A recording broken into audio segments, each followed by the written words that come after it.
नमस्कार भक्तों। जय श्री राम। जय सीताराम। जय बागेश्वर धाम। सरकार की प्रिय दर्शकों और साथियों, आज हम एक ऐसी बात करने जा रहे हैं जो न केवल आपके घर की सुख समृद्धि से जुड़ी है, बल्कि आपके परिवार की खुशहाली का राज भी बताती है।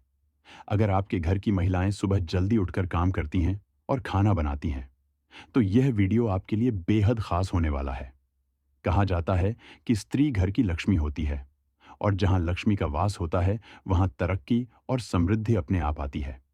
शास्त्र में भी कहा गया है कि जिस घर की महिला प्रसन्न रहती है और समय पर अपने कर्तव्यों को पूरा करती है, उस घर में मां लक्ष्मी का आशीर्वाद बना रहता है। अब हम आपको एक छोटी सी कहानी सुनाते हैं, जो न केवल मनोरंजक है, बल्कि एक बहुत बड़ी सीख भी देती है। आपसे हाथ जोड़कर यह निवेदन है कि 5 मिनट का समय निकालकर इस कहानी को जरूर सुनें। तो चलिए कहानी शुरू करते हैं।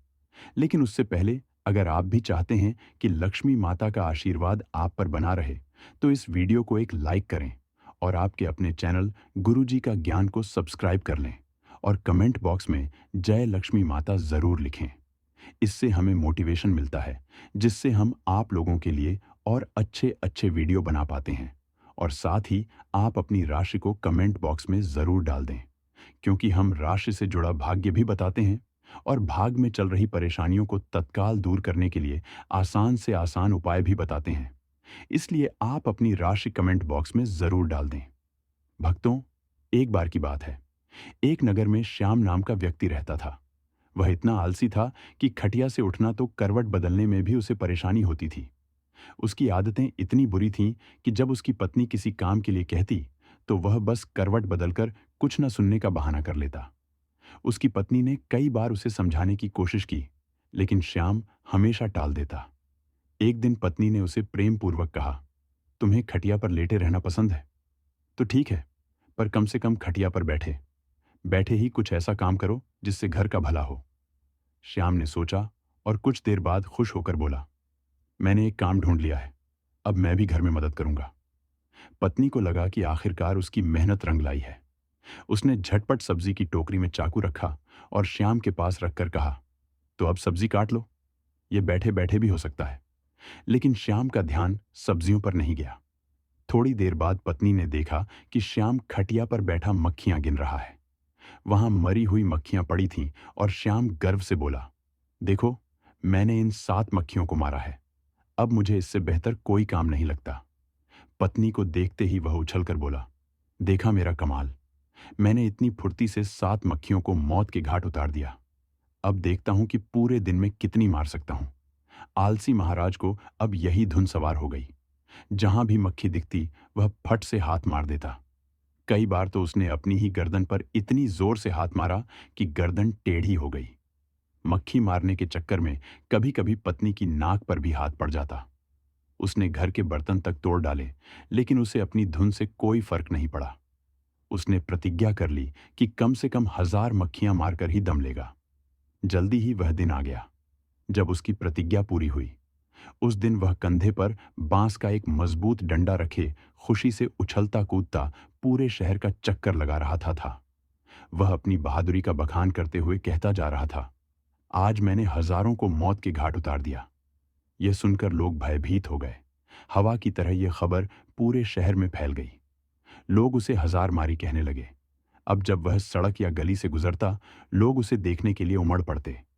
उसकी बहादुरी के चर्चे पूरे राज्य में फैल गए। कुछ दिनों बाद उस राज्य पर अचानक दूसरे राजा ने हमला कर दिया। उस समय राज्य के पास कोई योग्य सेनापति नहीं था। राजा ने आदेश दिया कि तुरंत राज्य भर में ऐसे किसी व्यक्ति को खोजा जाए जो सेनापति बनने लायक हो। राजा के दूत जब घूमते घूमते शहर पहुंचे, तो उन्होंने हजार मारी का नाम सुना। वे सीधे उसके घर पहुंचे। राजा के दूतों को देखकर हजार मारी डर के मारे कांपने लगा। वह घर के एक अंधेरे कोने में छिपकर बैठ गया। दूतों ने उसकी पत्नी से कहा, राजा ने सुना है कि तुम्हारा पति बहादुर है और वह उसे अपना सेनापति बनाना चाहते हैं। उसे तुरंत हमारे साथ भेजो। यह सुनकर पत्नी चौंक गई। वह जानती थी कि उसके पति की असलियत क्या है। फिर भी उसने सोचा, काश यह सच हो जाए। किसी तरह दूत हजार मारी को अपने साथ राजा के दरबार ले गए। जब वह लंबा चौड़ा नौजवान राजा के सामने खड़ा हुआ, तो राजा उसे देखकर खुश हो गया।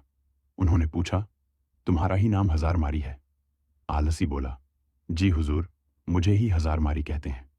राजा ने कहा, तुम्हारी बहादुरी के चर्चे हमने सुने हैं। हम चाहते हैं कि शत्रु के साथ हो रहे युद्ध में तुम हमारी सेना का संचालन करो। कांपते हुए हजारमारी ने राजा की आज्ञा को स्वीकार कर लिया। सूचना देने के लिए वह घोड़े पर सवार होकर पत्नी के पास पहुंचा। यह सुनकर पत्नी की खुशी का ठिकाना नहीं रहा, लेकिन उसे चिंता भी हुई। उसने सोचा, हजारमारी तो सेनापति बन गया, लेकिन शत्रु की सेना का मुकाबला वह कैसे करेगा? अगर वह डर के मारे युद्ध के मैदान से भाग निकला तो राजा इसे जीवित नहीं छोड़ेगा।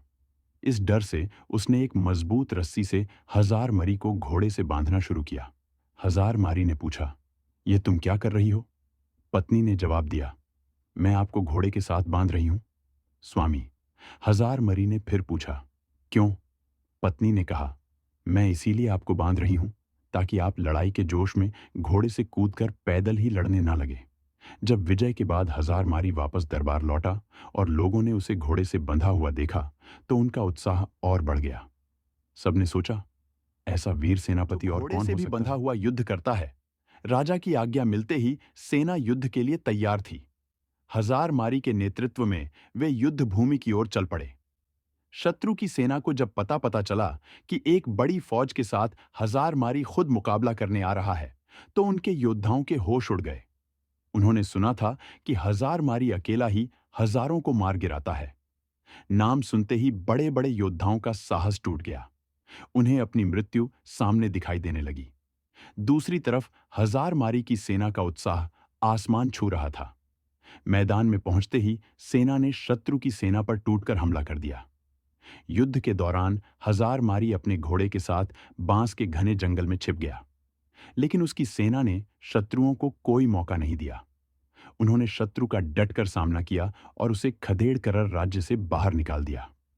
शत्रु पर विजय पाने के बाद सैनिक जब जयकार करते हुए लौटने लगे तो हजारमारी भी जंगल से निकलकर उनके बीच शामिल हो गया। नगर में धूमधाम से विजय उत्सव मनाया गया। राजा हजारमारी की वीरता से प्रसन्न होकर बोले, मेरे बहादुर सेनापति, हमें तुम पर गर्व है। तुम्हारी अद्वितीय वीरता के कारण हमें विजय प्राप्त हुई है। इसके पुरस्कार स्वरूप हम तुम्हें 1000 स्वर्ण मुद्राएं प्रदान करते हैं और साथ ही हमेशा के लिए तुम्हें प्रधान सेनापति नियुक्त किया जाता है। हजारमारी अपनी बहादुरी और समझदारी के लिए प्रसिद्ध था, लेकिन उसकी सफलता का असली राज जानने के लिए राजा खुद उत्सुक हो गए। जब हजारमारी ने राजा से कहा कि उसकी सफलता का रहस्य वह केवल अपने घर पर ही बता सकता है, तो राजा को थोड़ा आश्चर्य हुआ। फिर भी राजा ने सहमति जताई और सेनापति के साथ उसके घर जाने के लिए तैयार हो गए। राजा और सेनापति जब हजारमारी के घर पहुंचे तो उन्होंने देखा कि उसकी पत्नी दरवाजे पर खड़ी बेसब्र से अपने पति का इंतजार कर रही थी। जैसे ही उसने अपने पति के साथ राजा को आते देखा, वह तुरंत मुस्कुराई और दोनों का स्वागत करने में लग गई। उसने राजा को बड़े आदर और सम्मान के साथ घर में बैठाया। हजारमारी की पत्नी पहले से ही भोजन तैयार कर चुकी थी। उसने जल्दी से राजा के लिए चौकी सजाई और बड़े प्रेम से उन्हें भोजन परोसा। उसकी सेवा और सत्कार देखकर राजा बहुत प्रभावित हुए। भोजन के दौरान राजा ने महसूस किया कि घर का माहौल कितना सुखद और शांतिपूर्ण है। खाने के बाद हजारमारी ने राजा से कहा, महाराज, आपने अब देख ही लिया होगा कि मेरी सफलता का असली कारण क्या है। यह मेरी समझदार और बहादुर पत्नी है। वह न केवल मेरे काम में मेरा साथ देती है, बल्कि हर मुश्किल घड़ी में मुझे सही रास्ता दिखाती है। उसकी बुद्धिमानी और प्रेम ने मुझे हर कठिनाई से पार पाने की ताकत दी है। जब मैं युद्ध में होता हूं, तो मुझे पता होता है कि घर पर मेरी पत्नी सब कुछ संभाल रही है। यह आत्मविश्वास ही मेरी जीत का सबसे बड़ा राज्य है। राजा ने उसकी बातों को ध्यान से सुना और कहा, हजारमारी, तुम सही कहते हो। एक समझदार और सहयोगी जीवन साथी का होना किसी भी व्यक्ति की सबसे बड़ी ताकत है। तुम्हारी पत्नी न केवल तुम्हारी सहायक है, बल्कि वह इस राज्य की भी एक अनमोल धरोहर है।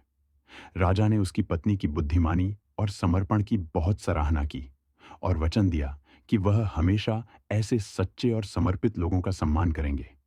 इस तरह राजा और हजारमारी दोनों ने उस दिन यह सीखा कि सफलता अकेले के दम पर नहीं मिलती, बल्कि उसमें अपने परिवार और प्रियजनों का भी बड़ा योगदान होता है। जैसा कि हम सभी जानते हैं, जिस घर की महिला सुबह ब्रह्म मुहूर्त में उठ जाती है, वह घर हमेशा सुख समृद्धि से भरा रहता है। ऐसा माना जाता है कि उस घर में मां लक्ष्मी का स्थायी वास होता है। उस घर में कभी धन, खुशहाली और शांति की कमी नहीं होती। जो महिला सुबह जल्दी उठकर अपने घर के काम निपटा लेती है और जल्दी खाना बना लेती है, उस घर की उन्नति निश्चित होती है। इसका एक बहुत बड़ा कारण है कि सुबह सुबह घर में सब कुछ व्यवस्थित हो जाए तो पूरे परिवार का दिन अच्छा और सुलझा हुआ होता है। सोचिए, जब घर की महिला सुबह जल्दी खाना बना लेती है तो घर के बच्चे समय पर स्कूल के लिए तैयार होकर निकल जाते हैं। उनके पास पढ़ाई का समय भी होता है और वे व्यवस्थित तरीके से अपनी दिनचर्या पूरी करते हैं। इसी तरह अगर घर का कोई सदस्य ऑफिस जाता है या किसी जरूरी काम पर जाना होता है तो वह खाली पेट नहीं निकलता। वह आराम से खाना खाकर अपने काम पर जाता है, जिससे वह पूरे मन और लगन से अपना काम कर पाता है। ऐसे में न केवल उस व्यक्ति का काम अच्छा होता है, बल्कि पूरे घर की तरक्की और खुशहाली का रास्ता खुलता है। हजार मारी ने राजा साहब को अपनी कहानी सुनाते हुए यह भी बताया कि उनकी पत्नी ने हर मुश्किल समय में उनका साथ दिया, चाहे वह युद्ध का मैदान हो या घर की जिम्मेदारी। उनकी पत्नी ने हमेशा धैर्य और समझदारी से काम लिया। उनकी पत्नी ने सिर्फ एक गृहिणी का ही नहीं, बल्कि एक सच्ची साथी का भी कर्तव्य निभाया।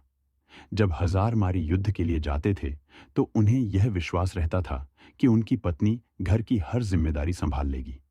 यही विश्वास उन्हें युद्ध में जीत हासिल करने का साहस देता था। राजा साहब ने हजार मारी की बातें सुनकर कहा, तुमने बिल्कुल सही कहा। सेनापति, जिस घर की महिला सुबह जल्दी उठकर ब्रह्म मुहूर्त में अपने काम पूरे कर लेती है, वह घर तरक्की की ओर बढ़ता है। ऐसे घर में हर सदस्य अपने काम को सही समय पर और पूरी लगन से कर पाता है। वास्तव में किसी भी घर की खुशहाली और उन्नति का सबसे बड़ा श्रेय घर की महिला को ही जाता है। इसके बाद राजा ने हजार मारी की पत्नी की बुद्धिमानी, मेहनत और समर्पण की बहुत प्रशंसा की। उन्होंने कहा, तुम्हारे जैसी महिलाओं के कारण ही यह समाज और यह राज्य इतना सुदृढ़ और उन्नत है। राजा ने उनकी पत्नी को ढेर सारी अशर्फियां, जवाहरात और उपहार देकर सम्मानित किया। प्रिय पाठकों, इस कहानी से हमें यह सीख मिलती है कि घर की महिला का योगदान परिवार की किसी सफलता भी और तरक्की में सबसे महत्वपूर्ण होता है। कहा भी गया है कि एक सफल व्यक्ति के पीछे किसी न किसी महिला का हाथ जरूर होता है। महिला चाहे मां हो, पत्नी हो, बहन हो या बेटी, उसका प्यार, त्याग और सहयोग ही किसी भी घर को स्वर्ग बना सकता है। जिस घर की महिला अपने कर्तव्यों को सच्चे मन से निभाती है, वह घर न केवल सुखी होता है, बल्कि समाज और राज्य के लिए एक मिसाल भी बनता है। दोस्तों, यह तमाम जानकारी जन रुचि को ध्यान में रखकर दी जा रही है। ज्योतिष और धर्म के उपाय को अपनी आस्था और विश्वास पर आजमाएं। हमारी वीडियो का उद्देश्य सिर्फ आपको बेहतर सलाह देना है।